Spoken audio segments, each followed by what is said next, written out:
صبح کے 5:30 بجے تھے۔ میں نے چلتے چلتے اپنی گھڑی بھارت کے وقت کے مطابق درست کر لی۔ تاریخ 14 اپریل تھی اور جمعہ کا دن تھا۔ میری بیوی جمعہ کا روزہ نہ رکھ پانے کے سلسلہ میں بھارتی ریلوے حکام سے شاکی تھی کہ انہوں نے پاکستانیوں کو اٹاری سے دہلی لانے والی ٹرین میں کھانے پینے کا سامان مہیا نہیں کیا تھا، اس لیے وہ سحری نہیں کھا سکی تھی۔ کلی نے ہمارا سامان پرانی دہلی کے ریلوے اسٹیشن سے باہر لا کر رکھا تو سائیکل، رکشہ، آٹو موٹر اور رکشہ جسے بھارت میں 3 ویلر بھی کہتے ہیں اور ٹیکسی کار والوں کے ایک ہجوم نے ہمیں گھیر لیا۔ ان سب کا حلیہ اور رویہ ہر طرح سے پاکستانی رکشہ اور ٹیکسی ڈرائیوروں سے ملتا جلتا تھا۔ وہی مسافروں کے گھیراؤ کا انداز، وہی بہلا پھسلا کر بغیر کچھ ملے کیے بٹھانے کی کوشش، اور وہی حد سے زیادہ کرایہ مانگنے کی عادت۔ بہرحال مجھے چونکہ اندازہ تھا کہ دریا گنج پرانی دہلی کے ریلوے اسٹیشن سے زیادہ فاصلے پر نہیں ہے اور ہم اپنے پچھلے دورہ بھارت کے دوران دریا گنج ہی کے ایک ہوٹل میں ٹھہرے تھے اور اب بھی سب سے پہلے وہیں قسمت آزمائی کا ارادہ تھا، اس لیے میں نے اپنے ارد گرد کھڑے 3 ویلر والے کو اشارے سے بلایا اور اسے کہا کہ وہ میرا سامان اٹھا کر اپنے موٹر رکشہ میں رکھ لے۔ اس نے میری درخواست فوراً قبول کر لی، مگر نمبر کے اعتبار سے غالباً اس کو گھیر کر کھڑے ہو گئے اور اس سے میرے سامان کی چھینا جھپٹی شروع کر دی۔ یہ صورتحال دیکھ کر میں نے پولیس والوں کو بلانے کی دھمکی دی تو ہمارا 3 ویلر ڈرائیور شیر ہو گیا اور اس نے کہا، ارے بیٹھو صاحب، یہ لوگ خالی پیلی روب ڈالتا ہے۔ اندازہ ہوا کہ وہ ممبئی کا رہنے والا تھا۔ ہم اس کے 3 ویلرز میں بیٹھ گئے تو اس نے ہمیں سنتے اور اچھے ہوٹل میں لے جانے کی بھی پیشکش کی، جسے ہم نے سردست ٹال دیا کیونکہ ہمیں امید تھی کہ ہم اپنے پرانے ہوٹل میں کمرہ حاصل کرنے میں کامیاب ہو جائیں گے۔ چنانچہ اس نے ہمیں دریا گنج میں لے جا کر گولڈ سنیما کے قریب ہمارے بتائے ہوئے پتے پر اتار دیا۔ فٹ پاتھوں پر سوئے ہوئے غریب مزدور نیند سے بیدار ہو رہے تھے اور اپنے بوریے سمیٹ رہے تھے۔ میں اپنی بیوی اور بیٹی کو سامان کے قریب کھڑے رہنے کی تاکید کر کے گولڈ سنیما کے ساتھ والی بلڈنگ کے دوسرے فلور پر پہنچا، جہاں 5 اسٹار گیسٹ ہاؤس کا استقبالیہ کاؤنٹر کی حد تک 5 اسٹار تھا، لیکن اس کا معیار شاہراہ قائد اعظم لاہور پر موجود ایک چھوٹے سے ہوٹل جیسا تھا، چند صاف ستھرے اٹیچ باتھ روم والے سنگل اور ڈبل کمرے اور بس۔ مگر چونکہ ہم نے پچھلی بار یہاں ٹھہر کر اندازہ لگا لیا تھا کہ ایک تو اس کا کرایہ ہماری جیب کے مطابق ہے، دوسرا اس کا ماحول گھریلو سا ہے، اور تیسرے یہاں سے جامع مسجد دہلی اور شمع دہلی کے دفاتر قریب تر ہیں۔ اسٹیشن اور چاندنی چوک والا قلعہ بھی زیادہ دور نہیں، اس لیے ہماری پہلی کوشش یہی تھی کہ اسی ہوٹل میں ہمیں مناسب کمرہ مل جائے، لیکن استقبالیہ کاؤنٹر پر پہنچ کر معلومات حاصل کی تو پتہ چلا کہ یہاں کرایہ 9 برس پہلے کے مقابلے میں بہت زیادہ بڑھا دیا گیا ہے اور کچھ سہولتوں میں بھی اضافہ کر دیا گیا ہے۔ تاہم اس وقت چوتھی منزل پر ایک سنگل روم کے سوا کوئی کمرہ خالی نہیں ہے۔ بلڈنگ میں لفٹ بھی نہیں تھی اور ہم 3 افراد سنگل کمرے میں گزارا نہیں کر سکتے تھے۔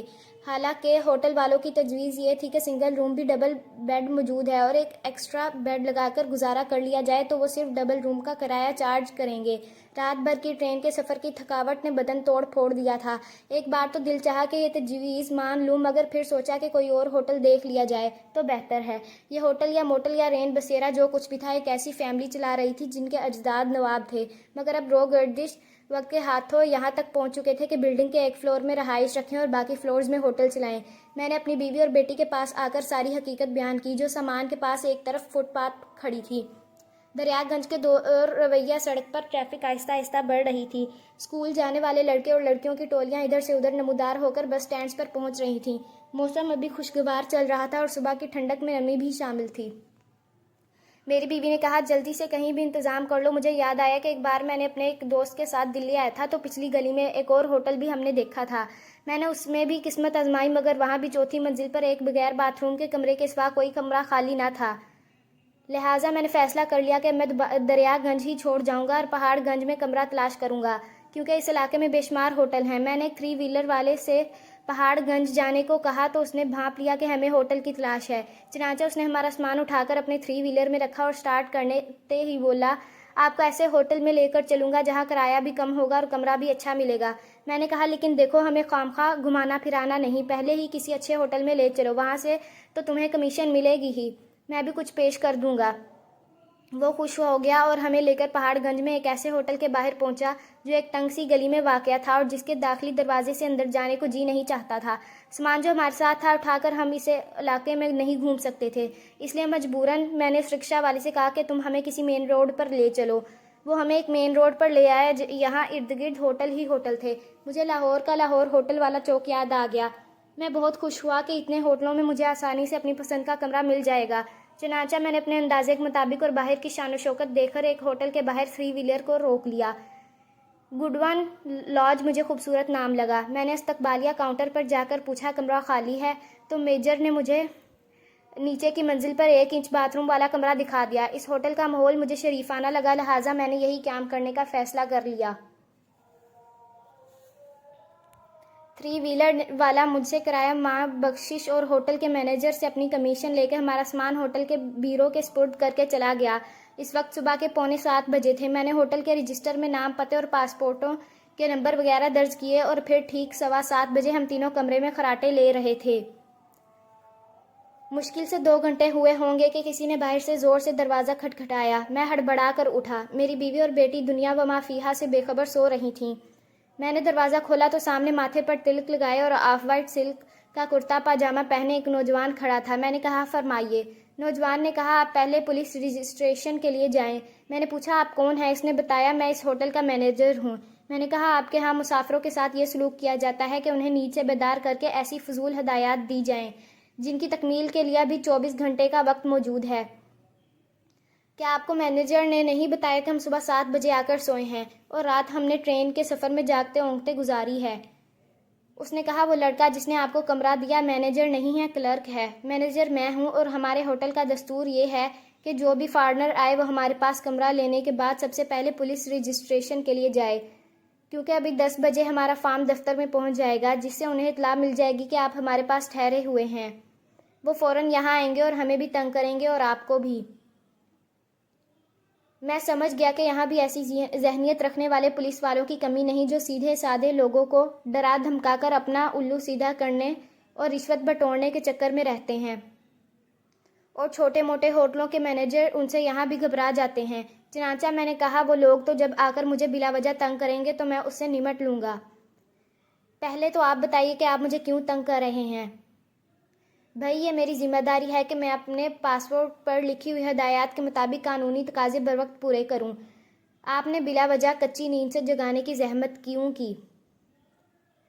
بہرحال اس نے معذرت چاہی اور یہ جان کر میں ایک پڑھا لکھا آدمی ہوں اور قانون کو سمجھتا ہوں کہنے لگا آپ کو یہاں کوئی تکلیف نہیں ہوگی، بس آپ ذرا پولیس رجسٹریشن فوراً ہو آئیے۔ یہ کہہ کر وہ چلا گیا۔ میں حیران تھا کہ پولیس رجسٹریشن آفس کے لوگ صبح 7 بجے ٹرین سے اتر کر ہوٹل پہنچنے والے پاکستانی مسافروں سے یہ توقع کیوں کرتے ہوں گے کہ وہ فوراً ان کے پاس حاضری دیں، جبکہ پاسپورٹ پر جاری کردہ بھارتی سفارت خانے کے ویزے میں یہ الفاظ واضح طور پر لکھے ہوئے ہیں کہ منزل مقصود پر پہنچ کر 24 گھنٹے کے اندر اندر خود کو پولیس رجسٹریشن آفس میں رجسٹر کروائیں، اور ابھی تو پورے 22 گھنٹے باقی ہیں۔ مجھے یقین تھا کہ میں اپنی نیند مکمل کر کے شام 4 بجے بھی پولیس رجسٹریشن آفس پہنچ جاؤں گا تو کسی قانون شکنی کا مرتکب نہیں ہوں گا، لیکن اب جب کہ میں جاگ ہی چکا تھا، نیند بھاگ ہی چکی تھی، میں نے جلدی سے غسل کیا، کپڑے تبدیل کیے اور اپنی بیوی اور بیٹی کو کمرے میں سوتا چھوڑا۔ تینوں پاسپورٹ لے کر ہوٹل سے باہر نکلا اور ایک سائیکل رکشہ میں بیٹھ کر نئی دلی میں انکم ٹیکس آفس کے سامنے پولیس کمشنر آفس کی کئی منزلہ عمارت کے سامنے جا کر اتر گیا۔ اس عمارت کے زیریں حصہ میں مین گیٹ سے داخل ہوتے ہی بورڈ دکھائی دیا جس پر لکھا تھا پاکستانیوں کی رجسٹریشن کا دفتر۔ میں جب 9 برس پہلے یہاں آیا تھا تو یہ دفتر نیچے ہی کے حصے میں تھا، مگر عمارت کے پیچھے کی طرف کو تھا، اب بالکل سامنے آ گیا تھا۔ اندر جا کر اپنے پاسپورٹ وغیرہ دکھائے تو رجسٹریشن آفیسر نے میرے پاسپورٹ کے مندرجات پڑھ کر مجھے عزت کے ساتھ بٹھا دیا اور چائے منگوائی اور ایک کلرک کو بلا کر میرے تینوں پاسپورٹ اس کے حوالے کرتے ہوئے کہا پہلے ان کا کام کر دو بھائی، یہ پاکستان سے آئے ہیں اور جرنلسٹ ہیں۔ کلرک نے مجھ سے پوچھا باقی 2 افراد کہاں ہیں؟ میں نے بتایا کہ میری بیوی اور بیٹی ہوٹل میں سو رہی ہیں کیونکہ وہ رات بھر ٹرین میں جاگتی رہی تھیں۔ آفیسر نے کلرک سے کہا ٹھیک ہے آدمی دیکھا کرو۔ مجھے خوشی ہوئی کہ آدمی دیکھنے کی روایت بھارت کے سرکاری دفتروں میں بھی موجود تھی، ورنہ اگر وہ کلرک آدمی نہ دیکھتا تو مجھے ہوٹل واپس جا کر اپنی بیوی اور بیٹی کو نیند سے جگا کر ساتھ لانا پڑتا، تب جا کر قانون کا منشا پورا ہوتا۔ میں واپس ہوٹل پہنچا تو مینیجر کو یہ سن کر بڑی حیرت ہوئی کہ میری رجسٹریشن پولیس والوں نے بیوی اور بیٹی کے ساتھ لے جائے بغیر کر لی، اور اسے شاید یقین نہیں آیا کہ مجھے وہاں چائے بھی پلائی گئی، کیونکہ وہ بیچارہ ڈپلومیسی کے مہمان نوازی کے تصور سے ناآشنا تھا۔ بہرحال اس کا اثر اس پر یہ ضرور ہوا کہ وہ بھی مجھے VIP ٹریٹمنٹ دینے لگا۔ دوپہر 1 بجے میں نے اپنے 2 سوئے ہوئے ساتھیوں کو جگایا اور ہم سب نے تیار ہو کر ہوٹل میں ناشتہ کیا اور اپنے عزیزوں سے ملنے کے لیے فراش خانہ پرانی دہلی کا ایک اندرون شہر محلہ کی طرف چل دیے۔ ہم تینوں ایک سائیکل رکشہ پر بیٹھے ہوئے تھے، حالانکہ ہم سائیکل رکشہ پر بیٹھنے سے پچھلے دورے میں بھی کتراتے تھے۔ اس کی 2 وجوہات تھیں۔ ایک تو یہ کہ ہمیں یہ دیکھ کر بے حد دکھ ہوتا تھا کہ ایک ہم جیسا انسان، ہندو، سکھ یا مسلمان، ہمارا بوجھ کھینچ رہا اور ہانپ رہا ہے، جس کے عوض ہم اسے چند سکوں کے سوا کچھ نہیں دے سکتے۔ دوسرے، یہ کوئی آرام دہ سواری بھی نہیں ہے، لیکن اس کے باوجود اگر ہم تینوں ایک سائیکل رکشہ پر بیٹھے جا رہے تھے تو اس کی بھی ایک وجہ تھی، وہ یہ کہ جب ہم ہوٹل سے نکل کر ایک 3 ویلر کی طرف بڑھے تو سائیکل رکشہ والے نے ماتجی نگاہوں سے ہمیں آواز دی۔